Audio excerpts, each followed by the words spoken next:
Every one of us has this inside desire to be a creator. I think it's more for men than it is of women. I think women want to be caretakers. But I wanted to share something with you today that I heard in church that really just hit me, not only for my personal spiritual life, but for my creator life, the one who wants to create video games, who wants to learn Unity, who has a vision that just wants to share it with the world in a way that I think you would enjoy. So I'm going to share a lot of that motivation, a lot of just that strategy and thought process of really what makes you grow during this process. And I think it's really going to help you out. So let's get into it.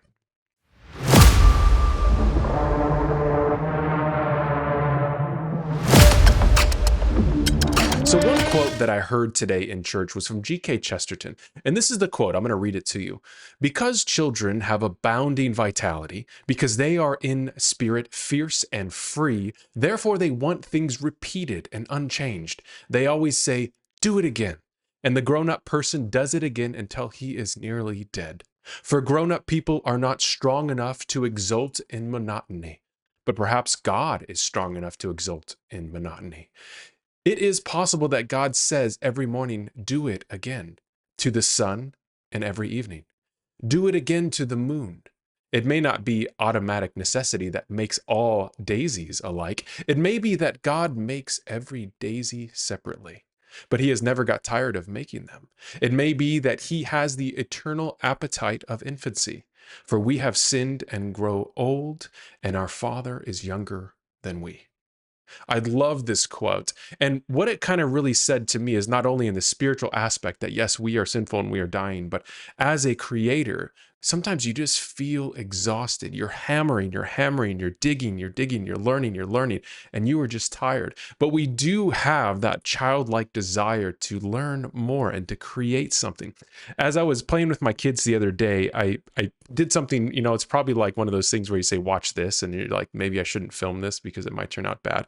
But anyhow, we have this little cul-de-sac that we live on, and you can kind of go around a circle. There's a little hill, and I guess it's not a cul-de-sac. It's just kind of a small little neighborhood.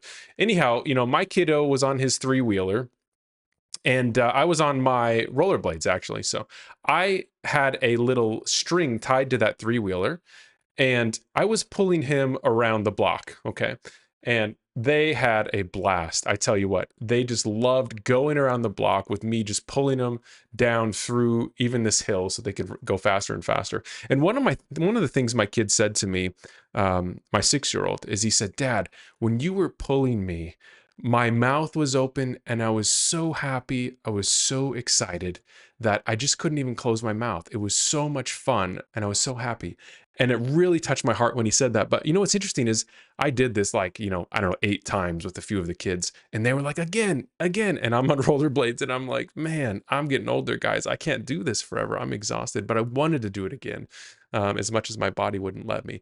But something that I realized here is that it's these moments of excitement and discipline that really build things for us. Now, something that I wanted to share with you here is a lot of us don't realize what it takes to continue, or don't even understand the desire or the discipline we need to build something long term. We really have, if you will, this short mindset of just do something, and if it doesn't work out, I'll just do something else, right? I'm going to try this one thing, and if I don't like it, I'm just going to move on to something else. And I did that a lot. I did that in school, maybe changing majors. I did that with games. Oh, I'm going to start a new game. I don't really want to put in the effort to finish it. Let me start a new game. I don't want to put in the effort to finish it.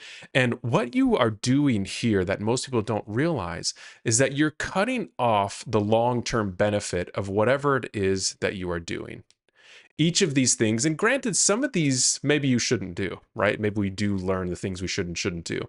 But at some point, you have to realize that this effort here gets compounded as time goes on, whether that's learning, right? You're compounding your learning of complex things, or you could be compounding your monetary gain. And eventually you get to the point where you do earn a lot more. At this point where you are on the top of your game, maybe you're the top in coding, maybe you're the top programmer, maybe you're the top game developer or game designer, but everybody discounts this area right here.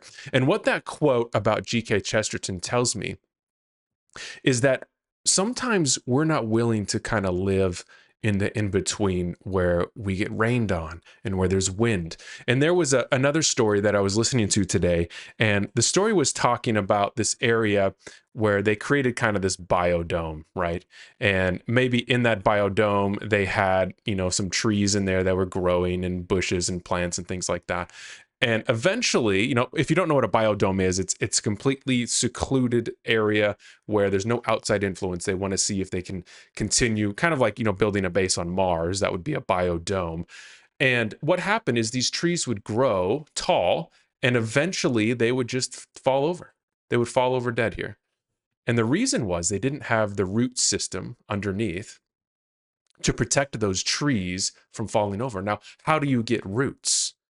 Well, you get them through building strength. How do you get how do you get these limbs and things to actually grow and be strong? Well, you need wind to push against it, right? And I think when I think of that through game development mindset, what are our roots? Well, our roots are in learning. They're in making mistakes. They're in trying new things and trying to get better at something. They're in failure, making a game and failing, making a post about your game, whether it's a devlog or, an experience you had, and failing, not getting any views. All of these things are what kind of puts wind into our sails and causes us to kind of change the rudder and change the movement of where we want to go and where we're going. Now, it takes a long time. Maybe, in the sailing analogy, it takes a lot of wind to get where you're going. But sometimes you get the momentum and you're heading the right direction, and eventually you're going to get there. And a lot of us, just as I said before, we just do those little things and we give up. We give up. We give up. And I think I just want to encourage you now that if you are trying to get into game development and you don't think that you're spending the right amount of effort or the right amount of time, I just want to encourage you to put in that time. And that's what that looks like. The time is here. It feels just exhausting, maybe even more so, maybe the time and effort is more like this. Maybe the time and effort is something like this. Let's switch this. Something like this, right? Maybe you're making progress and then you fall. Maybe you're making progress and you make great progress one day and you lose it all, right? And then you make progress again and then you lose it. But the truth is, on average, you're going to learn, you're going to get better, and you're going to make long-term progress if you stay with it. I know I feel that in my life. It's maybe taken me all of these years to learn that. I wish I had learned that in my 20s, just to be consistent, to move forward, to not care what other people think, and to know what you want and go after it. Now, I think there are probably 3 different things I would say that lead me down a path of the things that you should do in life. And this is kind of away from whatever spiritual guidance you may have. Obviously, if God is talking to you and I'm a believer and he guides you in a certain direction, I think you should listen to that. I think you should be very careful what you say when you think that God is talking to you. But in these cases, I think we have 3 different things. We have maybe something that we love, right? We have something that we're good at. And then we have maybe, I'm going to put econ here. We have something that's economically viable. We think, I could be a doctor. They make a ton of money. It'd be great if somebody in here can get all 3, right? That would be amazing. I think it's very unlikely that any of us do that. But if you can even find one of these, like I love the idea of creating, of making games. I love, or I'm really good with my hands and I create these woodworking objects, or I'm good at, putting cabinets together. Or I think that it would be great to, like I said, become a doctor that's economically viable, or spend the time doing maybe a hedge fund manager or something like that, where obviously it's economically viable. And you need to, whatever it is that you choose here, you have to go down this rocky road or this path. And you have to go down for a long period of time, many years.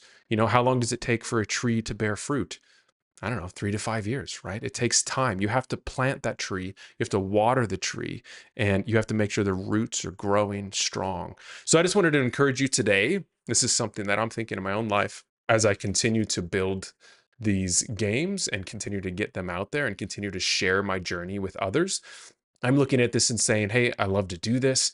I think I am good at the vision aspect of putting things together, of grabbing things from different programs, whether that's Photoshop or Adobe Audition or Unity or Blender. I've learned a lot of things that I can finally bring together. I've hit a lot of these low zones, and I've climbed a lot of these peaks, and I finally feel like, hey, I can bring a lot of it together, and eventually I think it'll make economic sense, right? I can ship things, I can create things, and I can share vision, and I can share strategy with you and guide others in that same direction. So this is what I'm doing right now. I think it's the perfect time to do it. I think as AI has come around to help us bridge the gap of some of these areas, again, not to make it easier in the sense of I want it to do it for me, but to think this is my long-term goal over the next few years. And I want AI to kind of smoothen some of those troughs for me, not stop the wind. I still need to struggle. I still need to get in the midst of that kind of dangerous situations that make me think twice, that build, those neural pathways. But I can soften those troughs a little bit with AI to help me get through and not feel like I've jumped off a cliff and there's no way back up. So I just want to encourage you to do that. If you haven't dug into learning this way, to just digging in every day and feeling that pain, kind of like the muscle when you're at the gym, when you're lifting and it hurts, you're gaining muscle. When you're learning, when you're struggling, when you're diving into these things every day and your brain hurts in a way that you're tired, you're exhausted, you feel like it's not making progress, that is literally your muscle growing, and it's going to work out. Your future, although uncertain, it depends on all the work and all the wind that you've gone through in your past. So get out there, face the wind, have it in your face, embrace it, and make something. Continue to put in the effort. Until then, I will see you tomorrow.